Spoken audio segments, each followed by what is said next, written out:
We all face dark days. The ones where the world feels heavier, the mind more clouded, and the soul quietly sinking. But this isn't new.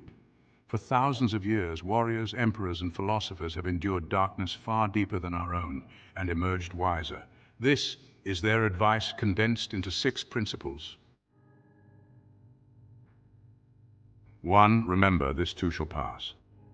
When plague swept Rome and wars battered the empire, Emperor Marcus Aurelius still wrote, "You have power over your mind, not outside events.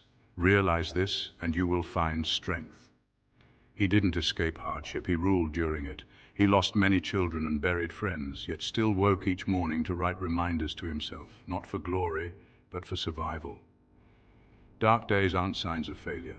They're part of the human contract. Endure them, and you sharpen your mind like a sword. As Marcus often reminded himself, all is ephemeral, even this moment. We tend to believe suffering is unique to us, but Marcus shows us it's universal. He found peace not by controlling outcomes, but by mastering his reactions. Even when everything collapsed around him, he never let it collapse within him. 2. Control only what you can. Born into slavery, Epictetus was beaten, crippled, and still rose to become one of the greatest Stoic teachers in history. He taught, it's not what happens to you, but how you react to it that matters. You can't stop life from throwing punches, but you can train how you absorb the hit. This mindset transforms you from a victim into a warrior. When the Roman governor Epaphroditus broke his leg out of anger, Epictetus reportedly didn't scream.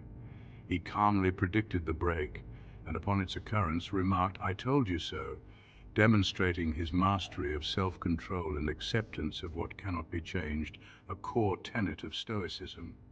When your days grow dark, shrink your focus. What can I do right now with what I have? That's power. 3. Rehearse misfortune. Seneca, one of Rome's wealthiest men, would often sleep on the floor, eat stale bread, and wear rags. Why? To remind himself that even if he lost everything, he could endure it. "Set aside a certain number of days," he wrote, "during which you shall be content with the scantiest and cheapest fare. For it is precisely in times of immunity from care that the soul should toughen itself beforehand for occasions of greater stress." Seneca understood that anxiety thrives on uncertainty, but if you've already faced the worst in your mind or in deliberate practice, it no longer has power over you. You can walk through darkness more confidently when you've trained in it. 4. Embrace emptiness. Miyamoto Musashi, undefeated samurai in over 60 duels, believed clarity came from detachment. In the Book of 5 Rings, he said, "The way of the warrior is resolute acceptance of death." He wasn't obsessed with dying, he was obsessed with freedom. When you no longer fear the end, your choices become pure. Your courage becomes real. In his later years, Musashi lived in a cave, voluntarily. He wrote, meditated, and reflected in solitude. He taught that the chaos of life could be calmed by mastering one's mind. A swordmaster knows the real battle isn't with the enemy, but within. When your thoughts spiral, simplify. Be still, be empty, and act only from discipline, not emotion. 5. Find meaning in suffering. Thrown into Nazi concentration camps, psychologist Viktor Frankl lost his wife, his family, and nearly his life. Yet he wrote, "When we are no longer able to change a situation, we are challenged to change ourselves." Even in hell, he found hope. He observed that prisoners who found purpose, even just to help another, survived longer. Suffering without meaning is despair, but suffering with meaning, that is transformation.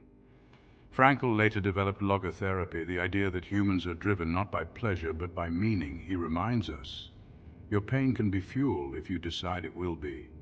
Ask yourself, what can I learn here? Who can I help because of and in spite of this pain? 6. Suffer well. The Spartans trained not just to fight, but to suffer. They didn't see hardship as a curse. It was a forge.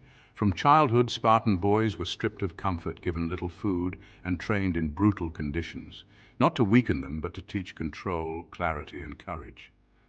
Their king, Leonidas, once marched into certain death at Thermopylae, not for glory, but because he believed some things are worth dying for. On your darkest days, ask yourself, can I suffer with dignity?